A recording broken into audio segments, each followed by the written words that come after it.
नमस्कार विद्यार्थी मित्रांनो, तुमचे परमेश्वर अकॅडमीमध्ये सहर्ष स्वागत आहे. बघा, मी तुम्हाला अगदी सिंपल प्रेझेंट जो आहे सिंपल प्रेझेंट आहे म्हणजे साध्या वर्तमान काळाची नकारार्थी वाक्य शिकवतोय. अगदी सोप्या भाषेत. काळजी करायची नाही, चिंता करायची नाही. तुमचं मराठीतून इंग्लिशमध्ये वाक्य करणं अगदी सोपं होऊन जाईल. इंग्लिश स्पीकिंग सोपी होऊन जाईल. तुमचं शाळेचं टेक्स्टबुक सोपं होऊन जाईल. जे काही विद्यार्थी सायन्सला जाऊ इच्छितात त्यांचं सायन्सचं अगदी सोपं समजायला, वाक्यरचना बनवायला सोपं जाईल. इंग्रजीचं सायन्सचं टेक्स्टबुक अगदी समजून जाईल. कोणतंही असं गोष्ट तुम्हाला इंग्रजीची पटकन समजेल. त्यामुळे तुम्ही हा व्हिडिओ पूर्ण बघा, स्किप करू नका. आणि आपले बघा, साध्या वर्तमान काळाची नकारार्थी वाक्य, negative sentences of simple present tense. Negative म्हणजे नकारार्थी, सेंटेन्सेस म्हणजे वाक्ये, आणि साधा वर्तमान काळाची वाक्ये. मग रचना कशी असते? सब्जेक्ट. बघा, हा subject am is are not, हा एम आणि हा नॉट, आणि इकडे जो आहे शेवटी नाऊन, इकडे नाऊन टाकायचा. मी फक्त तुम्हाला हे बेसिक देतोय थोडं. इथे आय एम नॉट नंतर तुम्ही काही नाव टाकू शकता. वी आर नॉट नंतर तुम्ही कोणतंही नाव टाकू शकता. इथे प्लुरल नाऊन आहे ना, प्लुरल आहे तर नाऊन प्लुरल घ्यायचं. जसं इथे आय एम नॉट पेडलर, मी पेडलर नाही. We are not peddlers, peddlers अनेक घ्यायचं इथे. यू आर नॉट, इथे त्याच्यानंतर वाक्य लावू शकता. You are not peddler, you are not peddlers. He is not peddler, they are not peddlers. She is not peddler, they are not peddlers.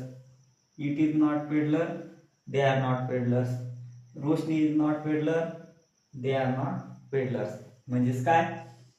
I am not peddler म्हणजे मी फेरीवाला नाही. We are not peddlers, आम्ही फेरीवाले नाहीत. तू फेरीवाला नाहीस. You are not peddlers, you are not peddlers. तुम्ही फेरीवाला, तू फेरीवाला नाहीस.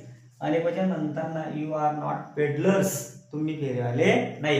इथे शेवटी टाकायचं. तो फेरीवाला नाही. ही इज नॉट, शेवटी टाकायचं पेडलर, तो फेरीवाला नाही. अनेक जण सांगायचे असतील दे are not peddlers, they are not peddlers. अनेक वचन घ्यायचं आणि नाऊन सुद्धा अनेक वचन राहतं peddlers. He is not peddler, he is not peddler. Peddler singular आहे, एकच आहे, पण तो फेरीवाला नाही. अनेक जण सांगायचे असतील ते फेरीवाले नाही. दे आर नॉट पेडलर्स. ती फेरीवाली नाही. शी इज नॉट पेडलर, ती फेरीवाली नाही. आणि तिचं अनेक म्हणजे दे आर नॉट पेडलर्स, त्या फेरीवाल्या नाहीत. दे आर नॉट नंतर नाऊन लिहायचं, पेडलर्स अनेक वचनी. It is not peddler, it is not peddler, तो फेरीवाला नाही. त्याचं अनेक वचन काय? दे आर नॉट पेडलर, ते फेरीवाले नाही. रोशनी इज नॉट पेडलर, रोशनी फेरीवाली नाही. मुली असतील आणि दे आर नॉट पेडलर, त्या फेरीवाल्या नाहीत. अशा पद्धतीने घ्यायचं. म्हणजे आय एम नॉट, मी नाही. त्याचं अनेक वचन वी आर नॉट, आम्ही नाही. बरोबर. हे सिंग्युलर आहे. सिंग्युलर मध्ये हे सगळे I am not, you are not, he is not, she is not, it is not, Roshni is not, हे सिंग्युलर. ह्या सिंग्युलर इकडे प्लुरल. आय एम नॉटचं प्लुरल वी आर नॉट, आम्ही नाही. यू आर नॉट, तू नाहीस. यू आर नॉट, तुम्ही नाही. ही is not, तो नाही. ही म्हणजे तो नाही. दे आर नॉट, ते नाही. अनेक वचन. शी इज नॉट, ती नाही. शी इज नॉटचं अनेक वचन दे आर नॉट, त्या नाही. इट इज नॉट, तो नाही. त्याचं अनेक वचन दे आर नॉट, ते नाही. इटचा अर्थ होतो तो, ती, ते. मग तो नाही, ती असेल तर ती नाही, ते नाही. आणि ते अनेक वचन दे आर नॉट, ते नाही. इट इजचा तो घेतला तर ते नाही. इट इजचा तो, ती घेतला तर त्या नाही. असं घ्यायचं. Roshni is not, Roshni is not म्हणजे काय करायचं? आय एम नॉट नंतर एक नाऊन वापरायचं. बघा, करता आय एम नॉट, नाऊन.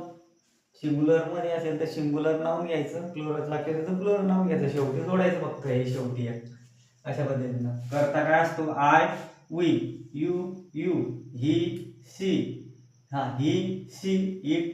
बरोबर. आय चं अनेक वचन वी, यू चं अनेक वचन you, he, they, she, they, it, they. Roshni singular आहे, अनेक वचन घेताना ते.